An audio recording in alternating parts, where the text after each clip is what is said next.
Olá, sejam bem-vindos ao episódio 169 de E o Resto é História, com os compadres Rui Ramos e João Miguel Tavares. O episódio que gravámos há um mês sobre a independência do Brasil teve grande sucesso e muitas palavras de incentivo que chegaram do outro lado do Atlântico, onde este programa também é ouvido, o que muito agradecemos. E como conversa puxa conversa, esse episódio deu também origem a várias outras perguntas sobre o Brasil. Como ainda por cima, este domingo tivemos as eleições presidenciais brasileiras, achamos que este era o timing perfeito, não é? Para regressar ao lado de baixo do Equador e tentar responder a algumas das perguntas que os nossos ouvintes nos enviaram. Já conhece o mail, historia@observador.pt. Há uma dessas perguntas, já agora, sobre a Guerra de Canudos no final do século XIX, que nos foi colocada pelo João Batista Pereira e que não vai ser respondida hoje, já que o tema é de tal modo... Fica prometida, não é? O tema é longo e é fascinante e também deu origem a grandes livros e acho que ocuparia quase todo o programa. Portanto, o tema da Guerra de Canudos fica prometido para um dia destes, ok? Temos a tua palavra também, não temos? Sim, sim. Muito bem. Para hoje, começamos com uma pergunta bem curiosa do José Bonito. Diz assim: sempre me fez confusão porque é que o Brasil, ao declarar-se independente, se declarou um império e não um reino. O Brasil independente também tinha vários reinos. Porquê a designação de império? Sabes responder a isto, Rui? Vamos tentar. Por coincidência, esse é o tema de um livro que mostrei aqui há umas semanas. O livro do Evaldo Cabral de Melo, chama-se Um Imenso Portugal, é uma coleção de ensaios, eu mostrei-o aqui há um par de semanas, e as primeiras 50 páginas desse livro, vê lá, é precisamente sobre a questão do Império, sobre porque é que o Brasil é um Império. Porque é que em 1822 aquilo que era o Reino do Brasil se torna o Império do Brasil, com um imperador. O Evaldo Cabral de Melo parte dessa questão, mas depois o que lhe interessa verdadeiramente, e é aquilo que ele explora até de uma maneira muito extremamente interessante, é aquilo que ele chama antevisões imperiais. Isto é, a percepção que já existiria antes de 1822 e muitos anos antes de 1822, portanto, antes da independência brasileira, de que o Brasil podia ser um império. Essas antevisões imperiais é aquilo que o interessa. E o que é que o Evaldo Cabral de Melo nota? Ele nota que, basicamente, que a ideia de que o Brasil poderia ser um império tinha a ver com a sua enorme dimensão, que numa fonte que ele cita é expressa pela expressão largos domínios, os largos domínios do Brasil, portanto, a enorme extensão territorial do Brasil, e a ideia também das riquezas, dos recursos naturais do Brasil. E essa é uma ideia importante. Porquê? Porque o Império, nos séculos XVI, XVII, XVIII, está associado não apenas a um poder sobre unidades territoriais diversas, portanto, sobre, por exemplo, reinos, como o nosso ouvinte refere, está associado a isso, portanto, um poder sobre outros poderes, quase, sobre outros reinos, quer dizer, um soberano que é soberano de príncipes, de outras entidades importantes. Mas também uma outra coisa que é muito relevante neste caso, que é a autossuficiência. A ideia de uma entidade que, pela sua vastidão, se basta a si própria e é autónoma. Portanto, um império é um Estado que se basta a si próprio, porque contém em si tudo aquilo que é necessário para ser independente, para ser totalmente independente. Em última análise, podia fechar fronteiras e tudo continuar. E viver lá dentro. Portanto, há um mundo e há um mundo dentro do mundo. Esta ideia de império está associada também a isto. Aliás, o império está muito associado, mesmo na Idade Média, a esta total soberania, uma soberania total no sentido político, mas também neste sentido de não precisamos dos outros. Isto é, basta-se a si próprio, é um poder autossuficiente. Ora bem, desde o século XVI, e isto é o que interessa ao Evaldo Cabral de Melo, portanto, desde o início da colonização portuguesa do Brasil, que o Evaldo Cabral de Melo descobre textos com a ideia de que o Brasil poderia ser a base de um império, deste mundo separado. E essa ideia orienta a reflexão que ele descobre nestes textos, por exemplo, sobre os recursos naturais do Brasil e sobre a exploração desses recursos, sobre o tipo de agricultura que podia existir no Brasil, sobre o tipo de indústria que o Brasil poderia sustentar a partir dos seus recursos em termos de minérios, etc, etc. E ele percebe que, desde o século XVI, os autores portugueses que escrevem sobre esses aspectos da colonização do Brasil e sobre o Brasil, têm esta ideia subjacente, a ideia de que isto provavelmente é um território que permitirá a constituição de uma unidade política que não dependerá de outras, que não pode depender de outras. Não é apenas um território de monoculturas que poderiam ser Sim, que não é apenas, portanto, uma colónia, isto é um território subalterno, subjugado a uma metrópole, neste caso Portugal, mas uma possível cabeça do Império, a base do Império, que podia tornar-se, e aí está o título do livro do Evaldo Cabral de Melo, um imenso Portugal. Isto é, por contraste com o Portugal europeu, que é pequenino.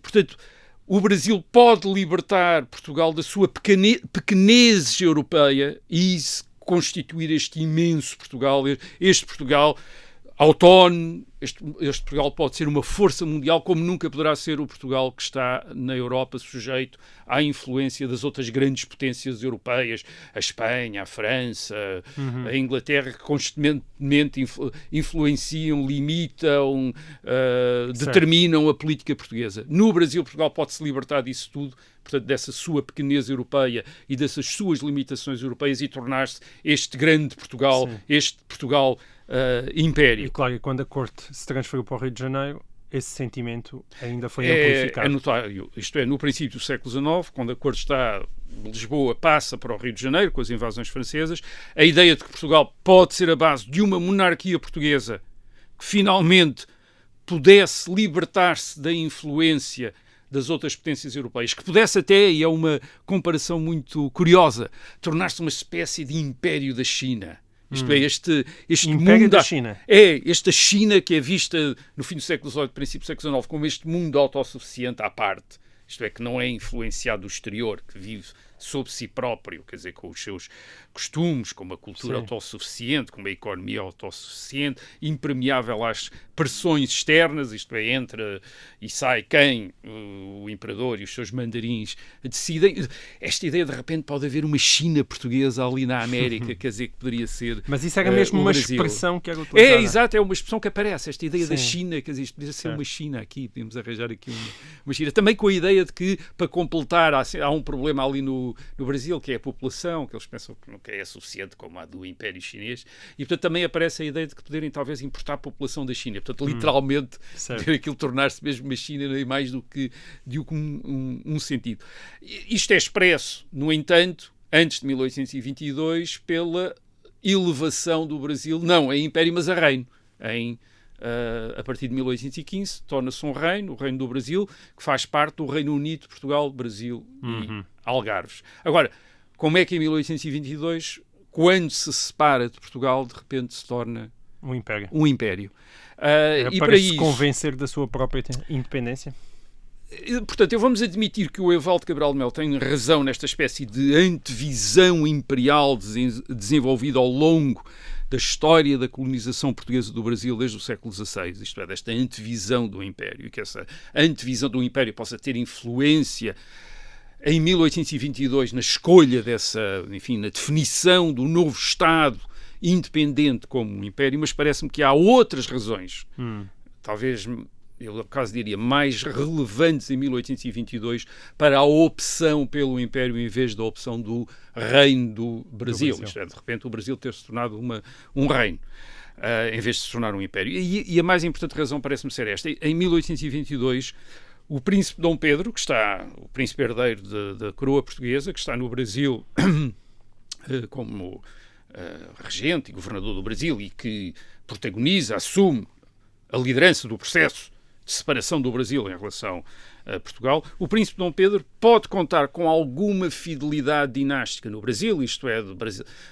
brasileiros que continuam a vê-lo como a autoridade legítima, como antigo representante da família real, como representante da antiga família real portuguesa, portanto, pode contar com isso, enquanto filho do rei Dom João VI, para se revoltar contra as Cortes Constituintes em Lisboa, Cortes Constituintes em Lisboa que estão a limitar o poder de Dom João VI e ao mesmo tempo estão a tentar, do ponto de vista da população do Brasil, digamos que despromover o Brasil da autonomia, da importância que tinha tido enquanto a Corte lá estivera. Falámos aqui disso nas últimas. Portanto, podemos dizer que o príncipe Dom Pedro pode contar com essa boa vontade, digamos assim, mas há uma parte dos ativistas políticos da elite brasileira que querem a separação e que querem a independência e cuja principal inspiração é nitidamente republicana. Okay. Isto é a ideia de uma república que os anima e não é apenas a da independência, mas a independência enquanto república. E isso tem uma explicação não muito complicada. As independências das Américas estão a ser consumadas sob a forma de repúblicas. Certo. Os Estados Unidos, no fim do século XVIII, tornam-se independentes da Grã-Bretanha enquanto república, e as colónias espanholas, a América Espanhola, desde o México até a Argentina, também se está a tornar independente, ou tendência, o que se está a ver, por volta de 1820, 21, é a constituição de repúblicas, com presidentes, enfim, ou outros chefes de Estado republicanos. Portanto, as Américas parecem... O Brasil estava a ficar cercado de repúblicas. As Américas parecem ser uma terra de repúblicas e não de monarquias. Esta é uma época em que a Europa se tornou mais monárquica do que nunca. Depois do Congresso de Viena, são as monarquias que são restauradas e a Europa torna-se um conjunto de monarquias como nunca tinha sido até então. Na Idade Média tinha havido imensas repúblicas e na época moderna. Agora só resta a Suíça, a Confederação Suíça. O resto são tudo monarquias. E por contraste, as Américas estão-se a tornar uma terra de repúblicas, novas repúblicas. Agora, o Brasil vai ser uma monarquia, portanto. É uma exceção na América. E é preciso, portanto, que essa monarquia tenha, e esta é a minha interpretação, tenha alguma ligação com estas repúblicas. Isto é, não seja uma monarquia que pareça prolongar na América as antigas monarquias da Europa.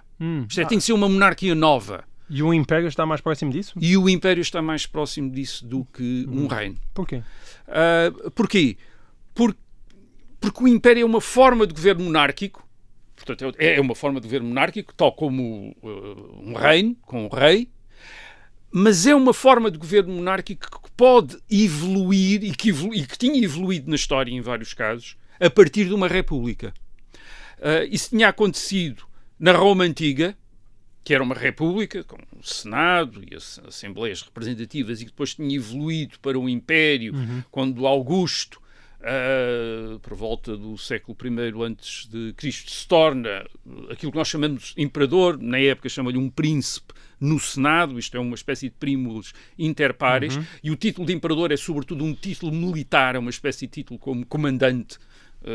Portanto, é um título também, portanto, republicano, no sentido em que na República havia imperadores, chefes militares que eram aclamados pelas suas tropas devido às vitórias como imperadores, e depois passa a ter um sentido político. Mas, portanto, o Império não é incompatível com as instituições republicanas. Era essa a lição da Roma Antiga. Enfim, a República Romana continua aparentemente ainda sob a forma de império, e Augusto tem um grande cuidado em manter essas formas republicanas, manter o Senado, manter as eleições dos magistrados, os cônsules, etc. Embora aquilo já se tenha tornado uma monarquia e ele de facto fosse um monarca de Roma. Mas não se intitula rei, e aquilo que os títulos que recebe são vários: pai da pátria, príncipe do Senado, imperador, cônsul, que vai sendo eleito, etc., tribuno da plebe, enfim, vai acumulando títulos. Mas, portanto, havia esta tradição. E esta tradição tinha-se... Em Roma e depois com Napoleão, não é? Essa tradição tinha-se renovado na República Francesa. A República Francesa, proclamada em 1792, depois da Revolução em França em 1789, a França passa a ser uma república, e essa república tem esta evolução romana, digamos assim. Começa a ter cônsules no fim do século XVIII, em 1799, o primeiro cônsul é Napoleão Bonaparte, e Napoleão, em determinado momento, torna-se um monarca, como imperador. Isto é, imperador dos franceses, torna-se imperador dos franceses, mas mantém as instituições, muitas das instituições da República, o Senado, as Assembleias Representativas, essas coisas todas. Portanto, não é um rei antigo, um rei tradicional, como era Dom João VI. É um imperador. E Dom Pedro convém-lhe, em 1822, numa América republicana, e quando tem muitos republicanos entre a elite brasileira ou simpatizantes com este modelo republicano, convém, ao construir uma nova monarquia, que essa monarquia não pareça o prolongamento da antiga monarquia portuguesa. Isto é, que ele não apareça como um rei, como tinha sido Dom João VI, mas que apareça como um monarca, sim, continua a ser um monarca, mas como um monarca de uma nova comunidade política do Império, que, por sua vez, enquanto nova comunidade política, pode manter as instituições representativas de um Estado constitucional de tipo republicano. Vai ter um Senado, vai ter eleições, vai ter uma Assembleia. É verdade que algumas das monarquias da Europa também têm, mas aqui ele marca a ideia de que ele não é pura e simplesmente o filho de Dom João VI. Não está a herdar o lugar do pai. Sim. Não está a herdar o lugar do pai. Está a assumir o título de uma nova comunidade política. É muito importante. Portanto, isto marca como ele, tendo-se separado do Reino de Portugal, não como um processo de cisão da monarquia e de repente ter constituído outro reino, mas não como a constituição de um novo Estado. Sim. E acho que não é por acaso que as outra monarquia que existiu na América, porque o Brasil não foi de facto a única, há uma outra monarquia na América, que é do México, e o México é o quê? Também é um império. É um império, aliás, duas vezes. É um império entre 1821 e 1823. Uma situação mais ou menos napoleónica. Um general, que é o Agustín Iturbide, que, enfim, o herói da independência do México, primeiro eleito presidente e depois aclamado imperador.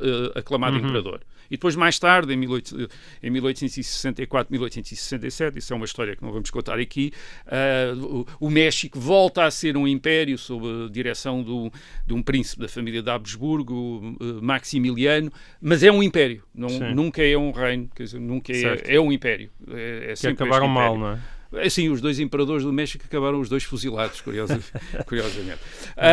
Agora, há uma outra razão, penso eu, também para o Dom Pedro, em 1822, preferir o título imperial. Ele está a romper com as Cortes Constituintes de Lisboa, e esses é que são o adversário dele em 1822. Agora, caso ele se tivesse intitulado rei, eu disse aqui, parecia que estava a prolongar a monarquia na América, mas parecia também uma outra coisa. Parecia que estava a usurpar o cargo do pai. Isto é, parecia que estava a tomar o lugar do pai, porque o pai é que era o rei de Portugal e rei também do Brasil, do Reino do Brasil.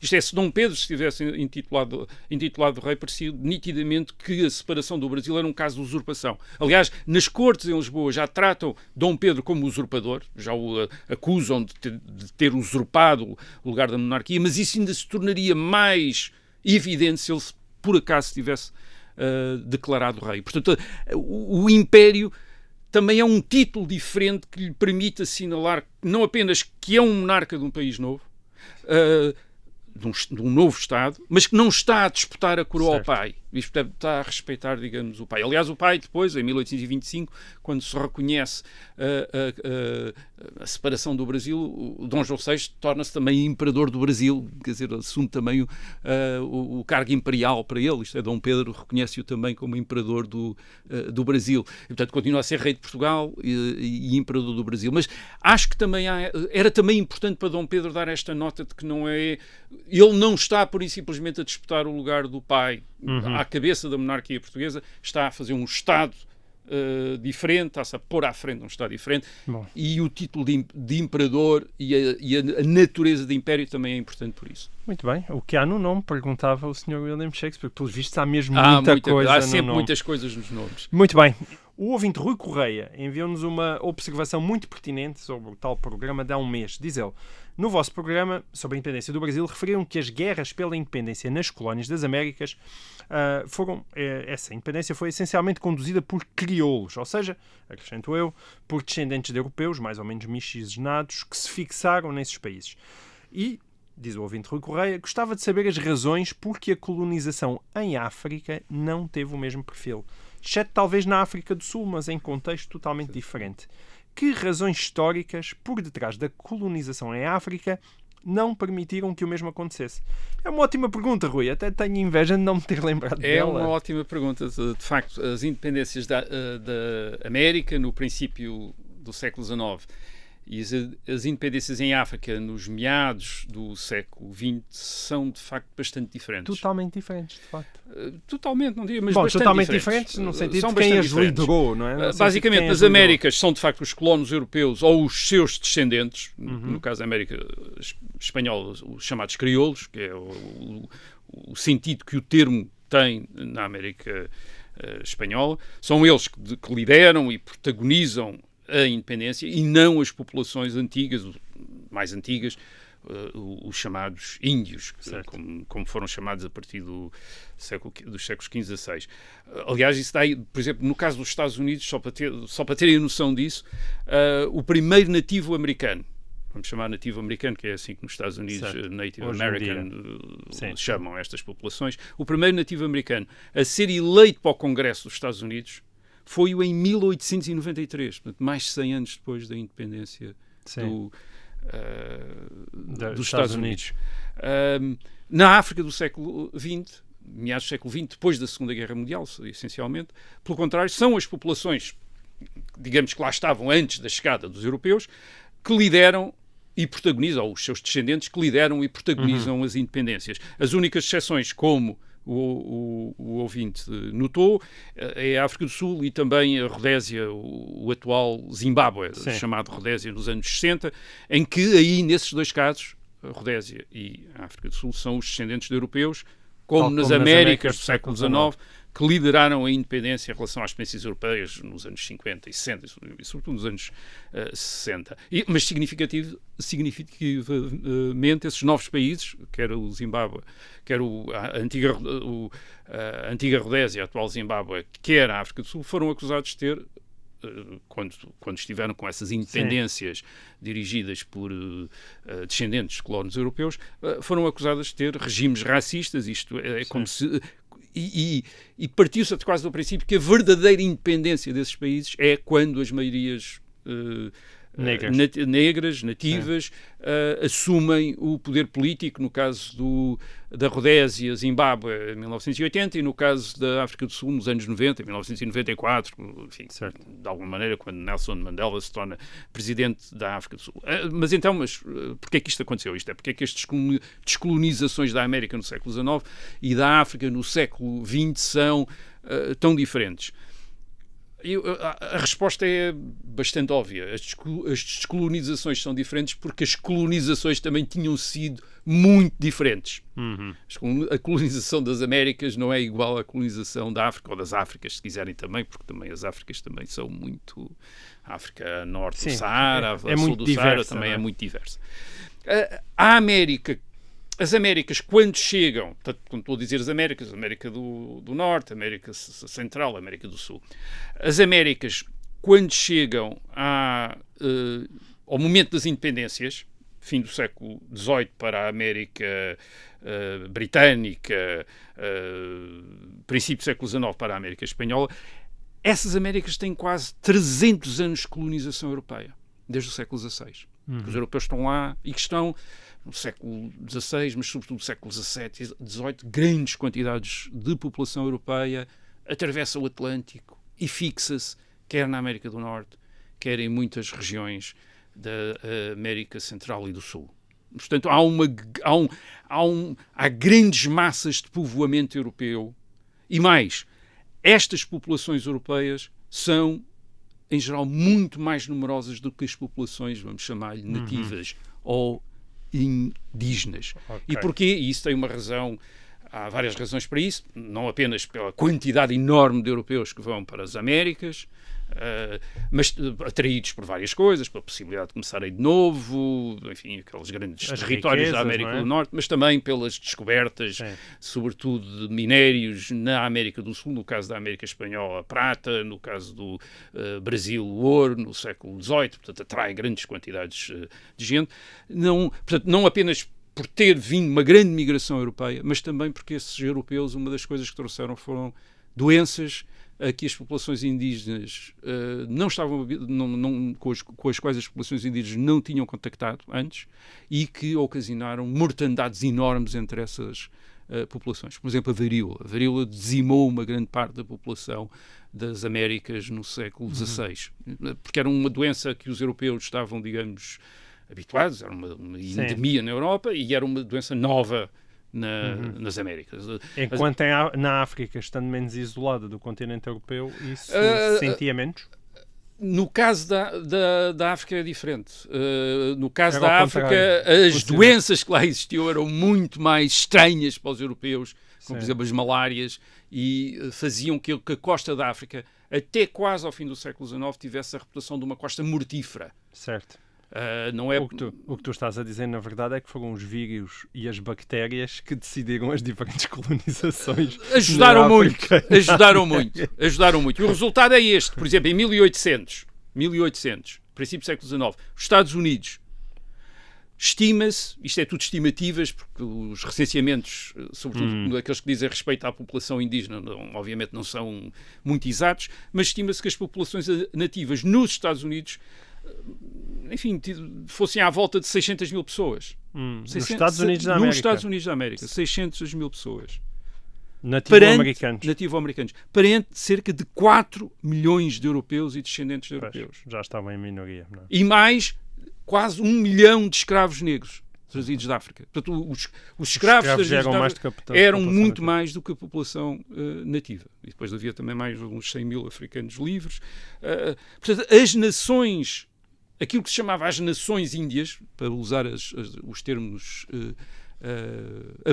norte-americanos, não só eram uma minoria, mas tinham também outra coisa. Viviam à parte dos Estados Unidos. Isto é, os Estados Unidos lidava com estas populações como se fossem países estrangeiros.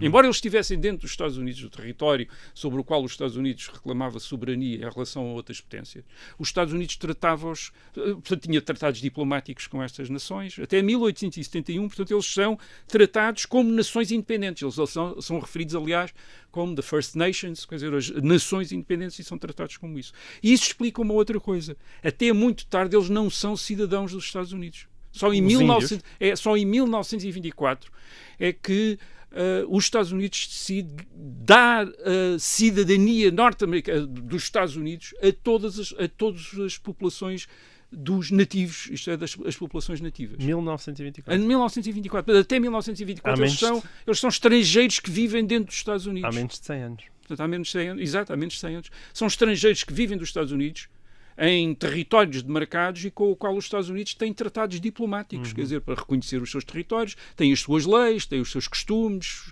vivem à parte, as suas línguas, enfim, tudo mais. Portanto, eles vivem à parte. Portanto, eles não fazem parte do processo da independência. Ou antes, eles participam no processo da independência, porque tanto os britânicos como os americanos têm aliados índios a combater com eles. Mas quer dizer, são uma espécie de estrangeiros que estão ali a intervir numa guerra entre os colonos europeus e a potência europeia administrante, os colonos europeus tentando fazer um país separado. E nas restantes Américas também era assim? Nas restantes Américas é muito assim. Eu penso que há um bocadinho, uma exceção, talvez, nas regiões dos antigos impérios Azteca e Inca, portanto, vamos dizer, no México e no Peru, onde há populações urbanas índias, isto é, onde havia cidades aztecas e incas e, portanto, há população urbana aí. Mas mesmo assim, no Peru, por exemplo, em 1800, portanto, aquilo que era o centro do antigo Império Inca, no Peru, há 600 mil indígenas também, é 500 mil de indígenas, tantos como nos Estados Unidos, num território mais pequeno, portanto a população é mais importante, a população indígena é mais importante no Peru, mas haviam 1 milhão de europeus e de escravos africanos. Também eram maioritários. Portanto, os europeus e os seus escravos africanos, e sobretudo europeus, no caso do Peru, mais do que escravos africanos, eram maioritários em relação Sendo que eram muito mais a quando da Sim, calcula-se, mais uma vez é uma estimativa, mas calcula-se que por volta de 1500 no Peru a população indígena tivesse tido números à volta dos 4 milhões. Isso é impressionante. Está reduzido a cerca de 10% do que era em 1800 está reduzida a cerca de 10% A do que tinha ideia sido da 4 séculos mortandade é antes. espantosa. Sempre que a grande muito mortandade é varíola, apesar de tudo. Não é? Sim, são doenças que basicamente Não tinham anticorpos. para os quais não tinham anticorpos, isto é, as populações europeias há Nem muito tempo medicação. sofriam. E estas populações são populações também, embora haja mestiços, bastante separadas, isto é, os europeus preferem casar-se entre si e os indígenas também, enfim, os nativos também se, enfim, constituem família entre si e portanto, são separados. Portanto, não são estes indígenas que protagonizam as revoltas da independência. Não quer dizer que não se revoltassem, por exemplo, no caso do Peru, no fim do século XVIII, em 1681, há uma revolta indígena dirigida pelo Tupac Amaru contra os espanhóis e os crioulos, contra os crioulos, isto é, os descendentes espanhóis que vivem nas Américas, mas não é a base da independência, é reprimida pelos próprios crioulos e pelas autoridades espanholas. Portanto, há depois uma ou outra exceção, o caso do Haiti, que já aqui falámos, em que são os escravos negros, mas mais uma vez não são os indígenas, são os escravos negros, aqueles que os europeus lá colocaram, que protagonizam a independência do Haiti em 1804. E em África, não é nada assim? assim? A África a situação é muito diferente. Portanto, temos as epidemias que são muito graves lá e que limitam a penetração europeia até quase ao fim do século XIX. Era o inverso, não é? Era o inverso. Portanto, a colonização europeia no sentido do estabelecimento da administração europeia, da construção de infraestruturas, por exemplo, de comunicação, portos, caminhos de ferro, que no século XIX é a forma dos europeus ocuparem um território, a exploração dos recursos, minas ou outro tipo de recursos agrícolas, por exemplo, só começa, de facto, do ponto de vista europeu, em grande escala e sistematicamente, no fim do século XIX. Portanto, e as populações europeias são sempre muito pequenas em relação às populações indígenas. Só para vos dar um exemplo aqui. Vou tomar o caso do Congo belga. O Congo belga é uma das maiores colónias europeias em África e é não apenas uma das maiores, mas também das mais antigas. Isto é, do fim do século XIX, mas é mais antiga do que outra, enfim, do que este tipo de colónia, isto é, esta tentativa de explorar um território e não apenas, como no caso português, estar ali na costa e ter ali uns portos. Ora bem, em 1900, os europeus não são mais do que 1187 no Congo. 1000 pessoas. São 1187 pessoas. Há 1187 europeus no Congo.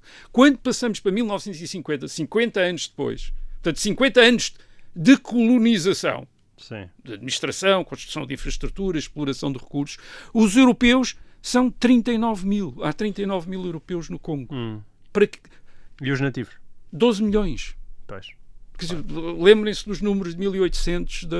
Portanto, no momento em que o Congo está a chegar à independência, torna-se independente em 1960, temos números destes. Quer dizer, temos números destes. Isto é umas dezenas de milhares de europeus para milhões de nativos. Portanto, não é a situação de maneira nenhuma das Américas. E reparem, quando nem nunca houve imigração em massa europeia. Há uma imigração, sobretudo, curiosamente, uma imigração nos anos 50, é quando, em geral, já no século XX, isto é, depois da guerra, portanto, nas vésperas da independência é quando chega mais gente, no Congo belga e também nas colónias portuguesas, é nos anos 50 e 60 que a maior parte dos portugueses que residiam nas colónias quando elas se tornaram independentes se deslocaram para as colónias. Portanto, é uma população recente que ainda não nasceu lá, nasceu. Isto é muito importante. Nasceu nas metrópoles, portanto não é uma população de crioulos como os americanos, quer dizer, é uma população de pessoas que nasceram e que estão a viver naquele momento ali, mas que ainda têm família, ainda têm muitos interesses na metrópole de onde vieram há poucos anos, há 20, 30 anos. E depois, reparem, estas colónias africanas chegam à independência depois de 50 anos de colonização, se tanto. Ao menos se nós percebermos que no caso, por exemplo, da colonização portuguesa, a intensificação da colonização se dá sobretudo depois da Primeira Guerra Mundial, quer dizer depois de 30 ou 40 anos de colonização, quer dizer, de verdadeiramente colonização. Portanto, não temos uma população como a população daqueles americanos que se revoltaram contra os europeus e que eram descendentes de europeus, mas estavam já há dezenas, alguns até há um século ou mais, nas Américas. Portanto, e os europeus, ao mesmo tempo, construíram também as próprias elites negras. Ajudaram a essa porque construção. os europeus eram muito poucos e porque também o mundo era muito diferente, a colonização da África também é diferente da colonização das Américas no sentido da relação com as populações indígenas. As potências europeias em África querem, sobretudo, integrar as populações indígenas. Porquê? Porque são a maioria. Quer dizer, não têm, isto é, se querem ter quadros para governar, se querem ter polícia, se querem ter administradores, não podem contar com um europeu, com gente que venha da Europa. Têm de formar quadros locais. E é isso que eles fazem. Em escala que temos de reconhecer, e às vezes aquelas críticas ao colonialismo não reconhecem, por exemplo, o trabalho educativo da Bélgica no Congo, que faz com que em 1954 quase metade das crianças em idade escolar no Congo belga estavam na escola e sabiam ler e escrever. É uma coisa espantosa. Reparem que isso na Europa demorou dezenas e dezenas de anos a ser atingido. Isto é, ali foi mais rápido. Em África, a administração europeia conseguiu meter as pessoas, uma parte da população, escolarizar uma parte da população de uma maneira mais rápida do que tinha acontecido na Europa. Mas isso o que é que quer dizer? Quer dizer que depois da Segunda Guerra Mundial há uma elite local que pode proporcionar estes líderes nativos da independência. Certo. E, portanto, são eles que assumem isso. A exceção é a África do Sul. E o que é que há de excepcional na África do Sul? O que há de excepcional na África do Sul é que é um dos poucos territórios em África onde há um povoamento europeu, de origem holandesa, desde o século XVI. Isto é muito antigo. E, portanto, há uma população dos Boers, quer dizer, de população de origem holandesa, europeia, que está ali há muito tempo e que precisamente tem uma ideia de portanto, é uma população que não tem uma relação com nenhuma metrópole, quer dizer, com a Holanda, com nada, mas é uma população da África do Sul, isto é uma população europeia, branca, mas que está na África do Sul há muito tempo. E era suficientemente numerosa para fazer uma independência quase americana. Exato, para tentar uma independência americana. Eles hoje em dia são 4,3 milhões, mas é muito mais do que noutra qualquer território que tivesse estado sob administração. Mesmo assim são menos de 10% da população da África do Sul. Mas quer dizer, são muito mais numerosos. Mas são os únicos verdadeiramente que, enquanto comunidade, sobreviveram em África. E claro, além disso, temos também outro fator, que é, depois da Segunda Guerra Mundial, no quadro das Nações Unidas, a independência está associada a uma ideia democrática, de autodeterminação de toda a população. Expressa através de referendos, através de eleições, e essa é também uma diferença em relação às Américas do fim do século XVIII, princípio do século XIX, em que há o movimento independentista, é um bocado aristocrata, militar, é as grandes figuras locais que assumem e que consumam a independência. No pós-Segunda Guerra Mundial, quer-se que seja a população, e é por isso que a África do Sul também é ilegítima, isto é, porque a maioria da população não está... em 1960 não está a assumir não está a participar, não está integrada nessa independência. Muito bem. Eu agora passo a ler o mail do ouvinte João Moreira. Diz assim: queria antes de mais dar-vos os parabéns pelo excelente programa, no geral, e em particular pelo episódio sobre a independência do Brasil, e coloca a seguinte pergunta: durante os eventos todos que relataram nesse episódio, já existiam diferenças linguísticas entre os portugueses residentes em Portugal e aqueles que residiam no Brasil? Ora bem, esta pergunta sobre o nascimento do sotaque brasileiro, imagino que seja um pouco tramada, não é, Rui? Porque no século XIX a Globo ainda não produzia telenovelas e a Carmen Miranda ainda não gravava discos.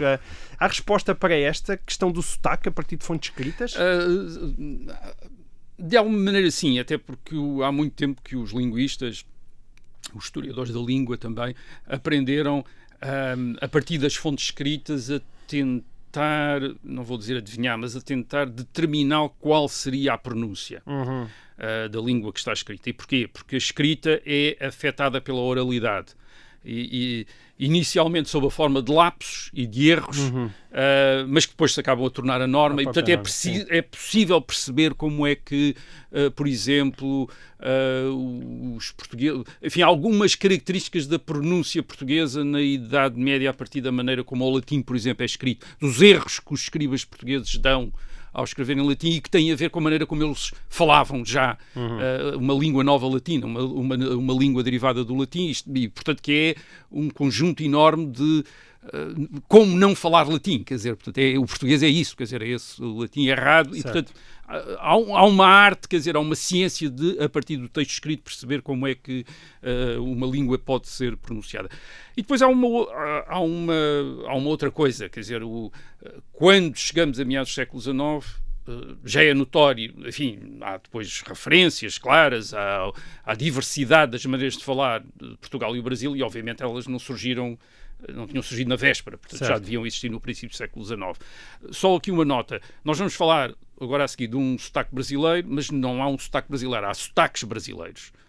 Tal como não há um sotaque português, mas há sotaques portugueses. Isto é, os brasileiros do Rio não falam como os brasileiros de Salvador da Bahia, tal como os portugueses de Lisboa não falam como os portugueses do Porto ou da Ilha de São Miguel, mas vamos falar de sotaque brasileiro e sotaque português só por comodidade e portanto vamos fixar-nos apenas naqueles traços gerais que separam os dois conjuntos de sotaques, quer dizer, que permitem a alguém dizer ele é brasileiro ou ele é português ou ele é português. Desculpa, eu tenho que te interromper aqui. Para quem nos está a ouvir em FM, tem que acompanhar o resto da história do sotaque em podcast. Despeço-me dessas pessoas e até para a semana.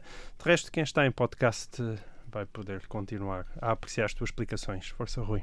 Ora bem, retomando, o traço, digamos, ou um dos traços que mais separa a maneira de falar português no Brasil da maneira de falar português em Portugal diz respeito, como todos sabemos, às vogais. Isto é, os brasileiros pronunciam muito mais vogais do que os portugueses. Certo. É por isso que a palavra Setúbal é Setúbal. Sim. Em Portugal e Setúbal no Brasil. Portanto, passa logo um S para o T em Portugal. O que torna às vezes até um estrangeiro, quando tentar perceber como é que a palavra é escrita, não percebe, pensa que é ST, quer dizer, não SE. E nós achamos que é má vontade, mas não. Do estrangeiro, não é? Nós temos aquele mito, nós percebemos os espanhóis e os brasileiros, mas os brasileiros e os espanhóis não nos percebem a nós. Na verdade, essa é a explicação. É porque nós comemos as vogais todas. Nós pronunciamos muito menos vogais. Sim. O que torna o nosso português falado mais, por vezes, difícil de perceber para um falante brasileiro e muito mais difícil de perceber, por exemplo, para um falante castelhano. Exatamente. Que percebe, por vezes, o português do Brasil, mas não percebe o português do Portugal. Mas, enfim, a questão aqui não é... Não vamos tratar aqui de questões linguísticas, vamos tratar de questão histórica. Ora bem, mas ainda uma pequena... uma pequena informação de linguística que é relevante para a história. É que esta distinção surgiu, aparentemente terá surgido e ter-se-á desenvolvido a partir do século XVIII e surge e desenvolve como uma novidade do português europeu. Portanto, a questão não é quando a maneira de falar do Brasil nasceu, mas quando a maneira de falar de Portugal nasceu, porque a maneira de falar de Portugal é que é moderna, é que é mais recente do que a maneira de falar do Brasil. O que tu estás a dizer é que o português do Brasil pode estar mais próximo de um português antigo do que o português de Portugal. Sim, é isso. É isso que se bem interpreto, que dizem os linguistas. Isto é, se tu fosses buscar agora o Infante Dom Henrique e o trouxéssemos, é provável que ele, como um castelhano, também tivesse dificuldade em perceber-nos a nós e percebesse talvez melhor os brasileiros. Sim. Isto portanto, no Brasil fala-se um português de uma maneira mais antiga, digamos assim. Não quer dizer que o português no Brasil não tenha evoluído, evoluiu também, mas é um português mais antigo e isto é uma situação, digamos, bastante normal. Numa grande área linguística, o centro dessa área tende a evoluir e as periferias tendem a ser mais conservadoras, a reter formas mais antigas. E o Brasil, no século XVIII, era uma periferia, digamos, em relação a Portugal e, portanto, reteve essas maneiras de falar mais antigas, de tal maneira que tem a maneira de falar, pelo menos no que diz respeito a este aspecto das vogais, é provável que seja uma maneira de um português mais antigo do que o português que atualmente é falado em Portugal. Ora bem, a questão, apesar de tudo que eu queria abordar, diz respeito à independência em 1822, não esquecer isso. Isto é, portanto, eu creio que o sentido da pergunta do ouvinte era também esse. Isto é, as maneiras de falar foram importantes para a independência. Portanto, no sentido em que revelavam já uma outra cultura, uma certa distância social e cultural. Entre os dois, digamos, entre os dois países, entre Portugal e o Brasil. A minha resposta, com algumas reservas, porque não estive a estudar isto a fazer a investigação que devia, mas a partir daquilo que li, é que talvez não tenha sido tão importante como isso. E por esta razão, a independência do Brasil é protagonizada por uma elite que está associada à administração portuguesa, uma elite educada. São esses que protagonizam, à volta do príncipe Dom Pedro, que protagonizam a separação do Brasil em 1822. Ora bem, essa elite, que é uma espécie de uma aristocracia, vamos chamar-lhe assim, no Brasil, faz parte de uma aristocracia unificada da monarquia portuguesa.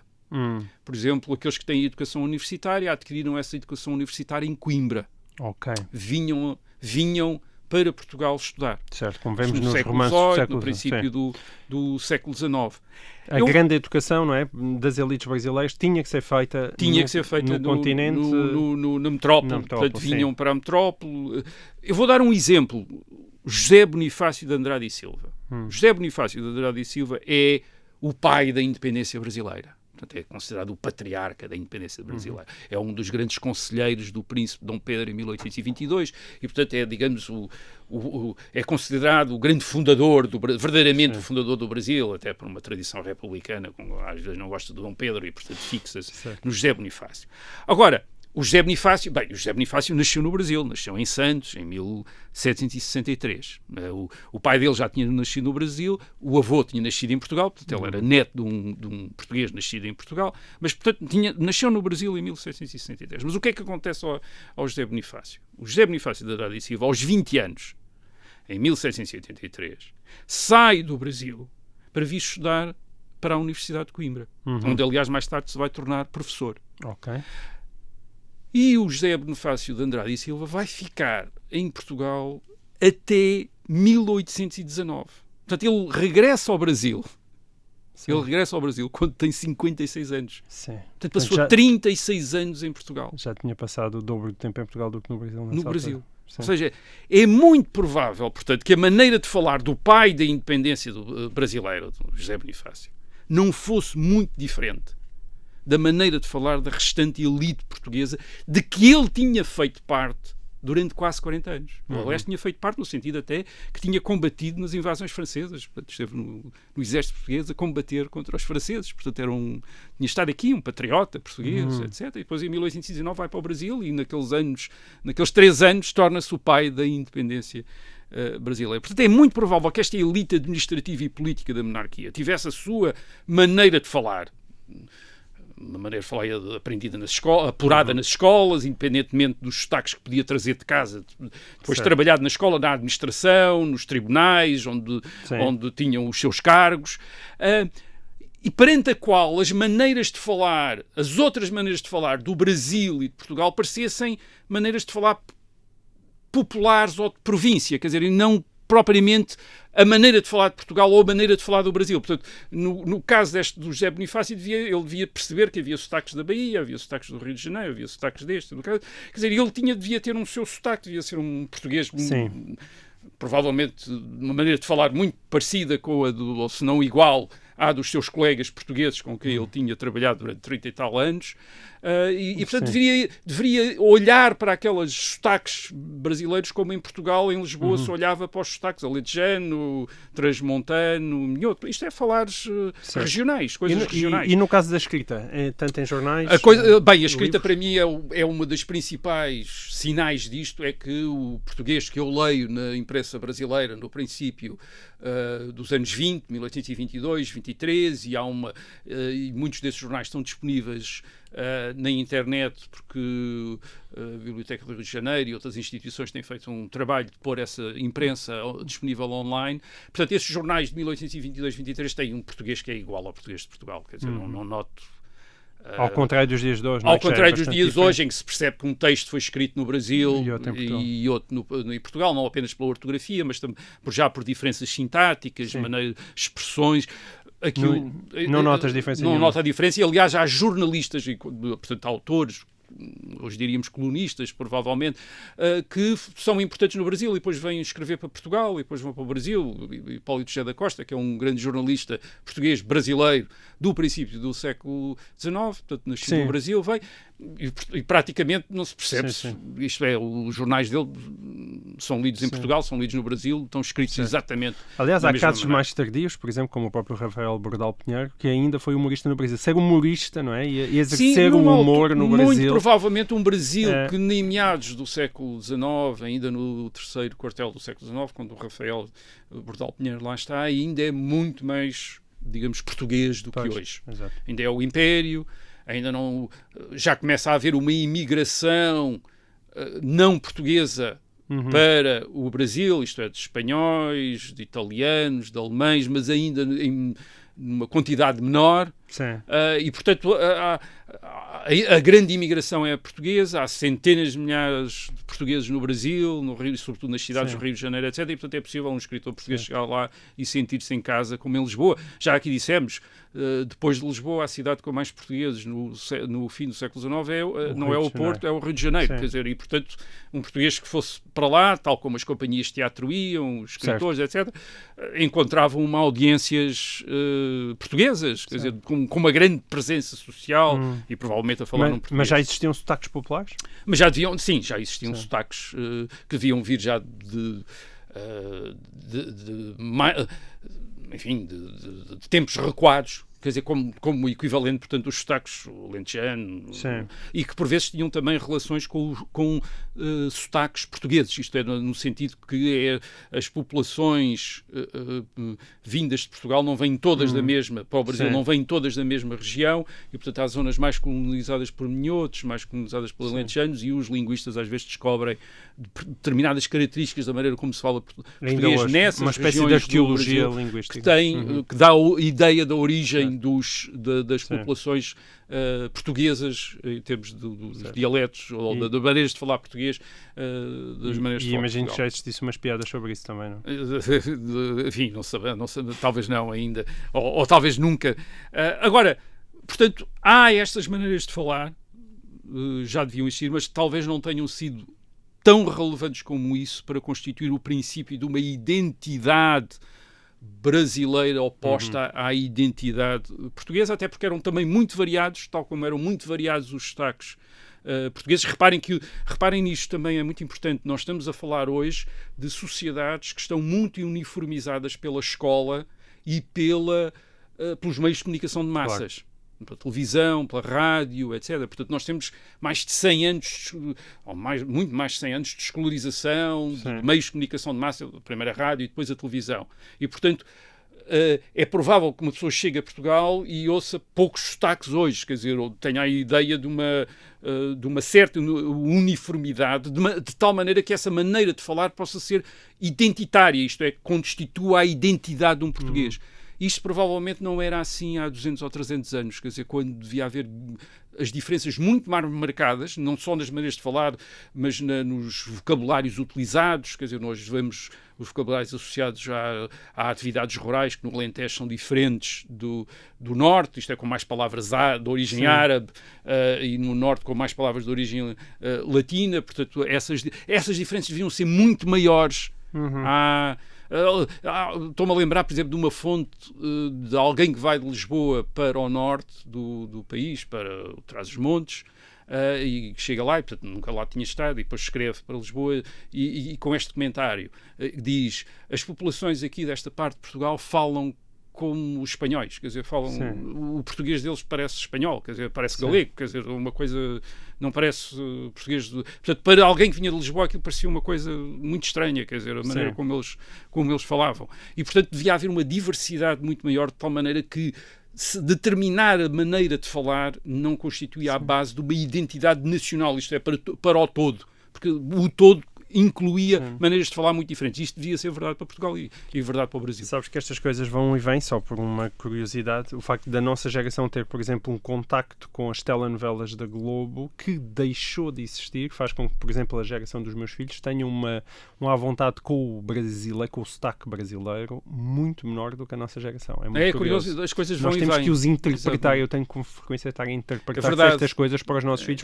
para os meus filhos, porque eles já não compreendem bem esse sotaque, nem dominam o vocabulário como nós no tempo da Gabriela e do Roque Santeiro, todos nós dominávamos. E há uma nota aí, só uma última nota também curiosa e que vem de encontro a isto.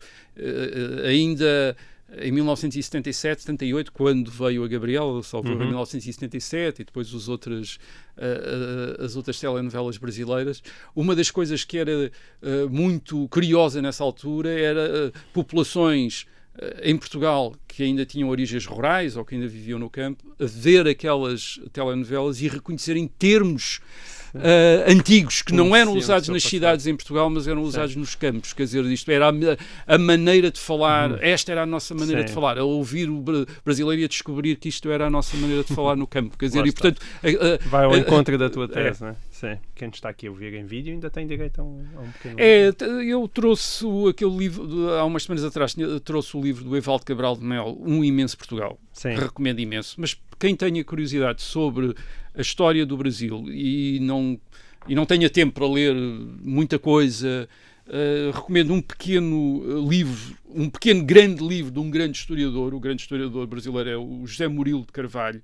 O livro chama-se A Cidadania no Brasil, o Longo Caminho. Portanto, na prática é uma história da instituição da cidadania, dos direitos de cidadania no Brasil desde a independência em 1822 até hoje, mas acaba por ser um ensaio sobre a história brasileira. Muito bem. Portanto, é de 2009, Cidadania no Brasil, o Longo Caminho, José Murilo de Carvalho. É uma edição de uma editora brasileira, mas eu comprei em Portugal e, portanto, imagino que se possa comprar aqui. Tu tens em Portugal. Tens fornecedores de livros brasileiros, tens de começar a contar onde. Muito bem. José Murilo de Carvalho, um grande historiador brasileiro, por acaso tenho um livro feito em que fomos coordenadores com ele, mas não é por causa disso, ele é um grande historiador. Não é por ser. É um grande historiador e este é um livro pequeno, quer dizer, relativamente pequeno, mas e portanto lê-se rapidamente e dá uma ideia da história do Brasil através dos problemas dessa história do Brasil. E portanto é muito interpretativo.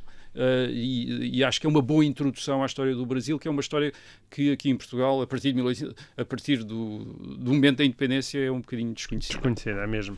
Bom, nós vamos fazendo o nosso trabalho nesse campo. Até para a semana, cá estaremos de novo com mais histórias. Até lá.